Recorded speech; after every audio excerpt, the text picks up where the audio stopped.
दोस्तों रेसिपी जो है देखकर आपको ऐसा लग रहा होगा कि हमने सिंपल से पकौड़े बना रखे हैं, लेकिन इसे सर्व करने का ये वाला तरीका आप देखेंगे ना तो यकीन मानिए आपके मुंह में पानी जरूर आएगा।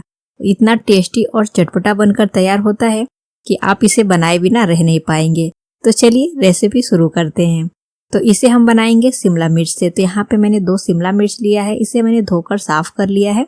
अब जो शिमला मिर्च है ना, नाइफ की सहायता से जो आगे का डंठल वाला पार्ट होता है ना, इसे हम काट कर निकाल लेंगे और फिर नाइफ की सहायता से जो अंदर इसमें बीज रहता है ना, तो ये इस तरह से थोड़ा सा जो होता है कि सेंटर में ये लगा हुआ होता है, तो किनारे किनारे से हम इस तरह से कट करेंगे ना तो बीज जो है आसानी से इस तरह से देखिए बाहर निकल जाएगा और ये जो शिमला मिर्च है बिल्कुल खाली हो जाएगा। और फिर इस तरह से नाइफ की सहायता से ना हम इसे पतले पतले पीसेस में काट लेंगे। इसके जो पीसेस है बहुत ज़्यादा पतले नहीं करने हैं, एक शिमला मिर्च में 3 करने हैं। और दूसरा शिमला मिर्च है, इसे भी हम ऐसे ही काटेंगे और इसका जो बीज है निकाल लेंगे। इसमें बिल्कुल भी बीज नहीं रहने देना है और इसे भी हम इस तरह से पीसेस में कट कर लेंगे। तो यहाँ पे हमने दोनों शिमला मिर्च को काट के ले लिया है। देखिए 6 से 7 पीस हमने बनाकर तैयार कर लिया है। अब इसके लिए हम मसाले तैयार करेंगे। तो हम लेंगे ग्राइंडिंग जार, ऐड करेंगे आधा इंच अदरक, 3 हरी मिर्च और 3 से 4 लहसुन की कलियां, 3 बड़े चम्मच इसमें हम कच्ची मूंगफली ऐड करेंगे, 1 छोटी चम्मच साबुत धनिया, 1 छोटी चम्मच सौंफ ऐड करेंगे और इन मसालों को ना हम दरदरा सा ग्राइंड कर लेंगे। तो देखिए मसाले कुछ इस तरह से हमें दरदरा सा पीसना है। अब हम गैस पे पैन रखेंगे और इसमें हम ऐड करेंगे 1 बड़े चम्मच ऑयल। जैसे ही ऑयल गर्म हो जाए ना, ऐड करेंगे आधी छोटी चम्मच जीरा और 1 बारीक कटी हुई प्याज ऐड करेंगे। और प्याज को चलाते हुए ना हम मीडियम फ्लेम पे भूनेंगे। प्याज को हमें बहुत ज़्यादा नहीं पकाना है, बस हल्का सा प्याज जो है सॉफ्ट हो जाए और सुनहरा सा इसका कलर आ जाए, इतना ही हमें भूनना है। तो आप देख सकते हैं प्याज जो है अब सॉफ्ट होने लगा है और इसका कलर भी अब चेंज हो गया है। तो हम इसमें ऐड करेंगे यहाँ पे जो मसाले हमने ग्राइंड करके रखे हैं ना, उन मसालों को हम ऐड कर लेंगे और फिर इसे हम अच्छी तरह से चलाते हुए प्याज के साथ मिक्स करेंगे। बढ़िया से मसाले को प्याज के साथ मिक्स कर लेंगे और साथ में हम इसमें ऐड कर लेंगे थोड़े से और मसाले।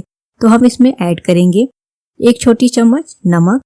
आप जितनी क्वांटिटी में बना रहे हैं उस हिसाब से स्वाद अनुसार नमक ऐड करें। आधी छोटी चम्मच हल्दी पाउडर, 1 छोटी चम्मच काश्मीरी लाल मिर्च पाउडर। ये जो लाल मिर्च होती है ना, तीखी नहीं होती, इससे सिर्फ कलर के लिए ऐड किया जाता है। आधी छोटी चम्मच गरम मसाला पाउडर, 1 छोटी चम्मच आमचूर पाउडर ऐड करेंगे। इससे बहुत ही बढ़िया खट्टा वाला फ्लेवर आता है। अगर आमचूर पाउडर ना हो तो चाट मसाला भी ऐड कर सकते हैं। और सभी चीज़ों को हम अच्छे से मिक्स करेंगे। 1 मिनट तक लो फ्लेम पे हम भूनेंगे, जिससे कि मूंगफली जो है भून जाए और मसाले भी अच्छी तरह से भून जाए। तो ये देखिए बिल्कुल बढ़िया से भून चुका है। अब हम इसमें ऐड करेंगे, यहाँ पे हमने 2 आलू जो है बॉईल करके और मैश करके ले लिया है। आलू हमने बड़े साइज का लिया है, 2 लिया है। अगर आप छोटे साइज का आलू ले रहे हैं तो आप 3 आलू ले लीजिए। और फिर इसे हम अच्छी तरह से चलाते हुए मूंगफली के मसाले के साथ मिक्स करेंगे। अच्छे से इसे मिक्स कर लेना है। इस तरह से जब आप मसाले बनाकर तैयार करेंगे ना, तो इस मसाले का फ्लेवर ना बहुत ही बढ़िया आता है। तो आप एक बार इसे जरूर से ट्राई करिएगा। तो देखिए मसाले रेडी हो गए हैं। गैस का फ्लेम ऑफ करेंगे और इसे हम ठंडा कर लेंगे। और जब ये ठंडा हो जाए आलू का मसाला ना, तब हम इस तरह से इसके छोटे छोटे से बॉल्स बनाकर और इस तरह से शिमला मिर्च सेंटर में इसे रखकर प्रेस करेंगे। तो बढ़िया से अंदर ये फिल हो जाएगा। एकदम बढ़िया से इसे पैक कर लेना है। तो सभी शिमला मिर्च में हमें इसी तरह से करके और इसकी टिक्की जैसी बनाकर तैयार कर लेनी है। तो देखिए हमने सभी मसाले जो हैं शिमला मिर्च में पैक करके और इसे रेडी कर लिया है। अब हम एक बाउल लेंगे और इसमें हम ऐड करेंगे 1.5 कप बेसन। यहाँ पे आप मेजरमेंट के लिए अगर इस तरह से कप ना हो ना तो कटोरी भी ले सकते हैं। आधी छोटी चम्मच नमक ऐड करेंगे, आधी छोटी चम्मच काश्मीरी लाल मिर्च पाउडर, आधी छोटी चम्मच हल्दी पाउडर और इसमें हम पानी ऐड करेंगे और इसे अच्छी तरह से मिक्स करेंगे। एक बार में ज़्यादा पानी नहीं ऐड करेंगे, थोड़ा थोड़ा सा ऐड करते जाएंगे, मिक्स करते जाएंगे। बेसन में बिल्कुल भी लम्स नहीं रहने चाहिए। और ये जो बेसन का घोल है ना, हमें बहुत ज़्यादा पतला भी नहीं करना है। जैसे हम वड़ा या पकौड़े बनाते हैं ना, उसी तरह का हमें गाढ़ा घोल बनाकर तैयार करना है। तो देखिए कुछ इस तरह से गाढ़ा घोल होना चाहिए। अब जो हमने ये शिमला मिर्च और आलू की टिक्की तैयार की है ना, बेसन के घोल में डिप करेंगे। इसे हमें बहुत ज़्यादा पलटना नहीं है एक दूसरे साइड। स्पून की सहायता से इस तरह से हम इसके ऊपर बेसन की घोल की कोटिंग करेंगे और इसे या तो आप हाथ से निकालिए या फिर इस तरह से फोक की सहायता से निकालेंगे। तो क्या होगा ना कि जो बेसन का घोल है ना, वो ऑयल में बहुत ज़्यादा नहीं जाएगा। स्पून की सहायता से लेंगे ना तो स्पून के साथ बेसन का जो घोल है ना ऑयल में चला जाएगा। तो ऑयल को अच्छे से गर्म कर लेंगे और गैस का फ्लेम हम मीडियम रखेंगे और इसे हम ऑयल में ऐड करके फ्राई कर लेंगे। जैसे हम नॉर्मल पकौड़े या वड़ा फ्राई करते हैं ना, बिल्कुल उसी तरह से इसे हमें फ्राई करना है। इसे फ्राई करने में बहुत ज़्यादा समय नहीं लगेगा क्योंकि शिमला मिर्च जो होती है ना बहुत ही जल्दी सॉफ्ट हो जाती है। और आलू का मसाला हमने ऑलरेडी भून के लिया हुआ है। तो देखिए इसे हमने दोनों साइड से पलटते हुए बढ़िया से फ्राई कर लिया है।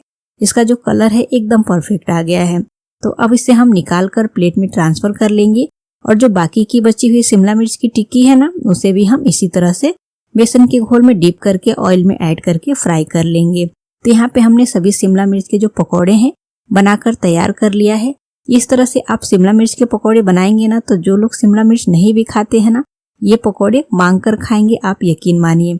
और इसे सर्व करने का ये तरीका आप देख लीजिए, यकीन मानिए बहुत ही टेस्टी और चटपटा स्वाद आता है जब इस तरह से आप इसे सर्व करेंगे। तो इस तरह से हम इसे काट कर पीसेस में कर लेंगे और फिर ऊपर से हम हरे धनिया और पुदीने की चटनी ऐड करेंगे, साथ में खट्टी मीठी इमली की चटनी, जिससे कि आपके पकौड़े का स्वाद दोगुना हो जाएगा। तो फ्रेंड्स, आप भी रेसिपी जरूर ट्राई करिए।